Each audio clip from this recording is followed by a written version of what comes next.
Cordial saludo. Voy a compartir mi síntesis acerca de la primera parte del libro La verdad es sinfónica de Hans Urs von Balthasar, en la que el autor presenta una panorámica de lo que él llama el pluralismo teológico, un texto que nos invita a comprender la verdad cristiana no como una única voz monótona, aburrida, sino más bien como una sinfonía de diversas perspectivas que interactúan en perfecta armonía. Pero antes que nada quiero poner un poco de contexto, profe, respecto al autor y a su estilo, puesto que esto a mí mismo me dio una mejor comprensión de su perspectiva. Hans Urs von Balthasar es clasificado dentro de una línea denominada teología estética, porque su enfoque teológico coloca la belleza en el centro de la reflexión sobre Dios y la revelación. Su pensamiento se basa principalmente en la idea de que la verdad de Dios no solo debe ser comprendida racionalmente, sino que debe ser también vista desde una actitud contemplativa, no solamente ética racionalmente, sino también desde una postura contemplativa, sobre todo hacia ese esplendor que representa su presencia. Y esto se percibe obviamente en la obra de von Balthasar a través de esa analogía comparativa que él hace de la creación de Dios y cómo él interactúa con ella como una orquesta sinfónica con una gran diversidad de instrumentos musicales que alcanzan la unidad perfecta y la armonía al interpretar sus partituras bajo la dirección de Jesucristo como esa fuerza unificadora, esa fuerza que genera esa unidad armónica. Los instrumentos logran comprender sus partes cuando interactúan en simultánea bajo la dirección de Dios, quien es, por supuesto, quien conoce el score completo porque es su autor. Dicho esto, entonces, vamos a ver cómo este pluralismo teológico lo desarrolla von Balthasar en esta primera parte en 7 puntos clave. El primer punto clave y el punto de partida es Israel, el pueblo de Dios, el pueblo de la alianza. Dios es fiel a sí mismo y es fiel a Israel y elige a Israel y se va revelando a él progresivamente a través de su propia historia. Y esta revelación no es una revelación inmediata, ni es uniforme, ni siempre se da de la misma manera, ni en la misma intensidad, sino que es una revelación que se va dando a través de pactos, de profecías, de experiencias que van preparando esa llegada de la plenitud de la encarnación de Jesucristo. Pero esta revelación no es solo un evento histórico, sino que también es una palabra viva. Dios no solo actúa, sino que interactúa. Es un Dios que habla y establece, entabla un diálogo con su creación. Por eso el segundo punto, Dios y su palabra. La verdad de Dios no es una cosa abstracta, no es un sistema filosófico, es una palabra viva que entra en diálogo con el hombre. Vemos que desde el Génesis hasta los profetas, Dios se comunica y establece una relación con su pueblo. Claro que esta comunicación de Dios alcanza su máxima expresión en una persona. Se trata no solamente de palabras habladas o escritas, sino que esa palabra se hace carne y habita entre nosotros. Por eso el punto número 3 es Jesucristo. Jesucristo como palabra de Dios.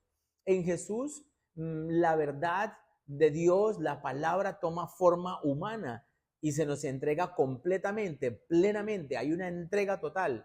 Todo lo que Dios ha dicho y ha revelado desde antes se cumple en Cristo. En Cristo la verdad no es algo que solamente se aprende, sino que es alguien con quien nosotros entablamos una relación. Y esta relación es clave porque la verdad no es solamente información, sino que es relación, es encuentro. No se trata de un aprender de un concepto, sino de dirigirse, como lo dice el autor, a un tú, como lo presenta Balthasar, que transforma nuestra experiencia, que nos modifica, que nos cambia. Y ese tú es el punto 4, el tú como parábola y camino. Von Balthasar enfatiza que la verdad se da en la relación. No se trata solamente de que sepamos doctrina, sino que entremos en una relación, en una comunión con Dios. Jesucristo nos muestra el camino a la verdad. Pero se necesita pasar por ese encuentro con el tú divino que nos transforma y que nos cambia. Pero esa verdad no se queda solamente en la esfera de la experiencia personal, sino que también se materializa y toma cuerpo en una comunidad que a su vez también transmite esa verdad. Y ese es el punto 5, que es el cuerpo de la verdad.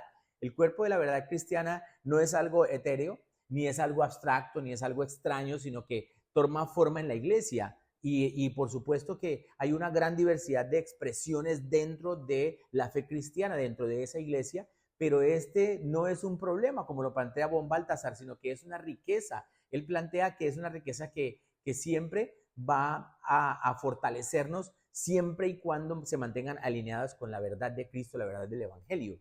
Ahora bien, la verdad cristiana no es un sistema rígido, inamovible, que mantiene, digamos, unas tensiones allí que no son para nada un obstáculo, sino que son elementos enriquecedores para la comprensión de la fe. Y estas tensiones, pues, no son simplemente una paradoja. Von Balthasar lo plantea en el punto 6, que la paradoja se potencia. El cristianismo sostiene tensiones, pero entonces no se resuelven someramente, no se resuelven superficialmente. Por ejemplo, tensiones como la gracia y la libertad, la inmanencia y la trascendencia de Dios, la unidad y la diversidad dentro de la iglesia. Estas paradojas o contradicciones no son realmente como tal contradicciones, sino que son fuerzas que se potencian mutuamente en la verdad y enriquecen nuestro corpus teológico. Son un ejercicio dialéctico de la iglesia viva. Y para que estas paradojas se sostengan, Dios ha provisto a la iglesia lo que el autor llama los órganos de la verdad, que contribuyen a esa sinfonía teológica en el punto 7, los órganos de la verdad en la potenciación de las paradojas de la iglesia. En la iglesia conviven distintas tradiciones, carismas, teologías, y todas contribuyen a una plenitud de la verdad. Es el Espíritu Santo quien guía esta sinfonía, quien asegura que la diversidad no se convierta en disonancia, sino en una armonía enriquecedora. Por eso, finalmente, von Balthasar, en La Verdad es Sinfónica, claramente nos invita a ver el pluralismo teológico no como una amenaza, sino como la riqueza de una verdad que se expresa a través de múltiples voces e instrumentos. La unidad en Cristo para esa diversidad es lo que permite que la sinfonía de la fe resuene con toda su belleza, con todo su esplendor, en absoluta armonía. Muchas gracias.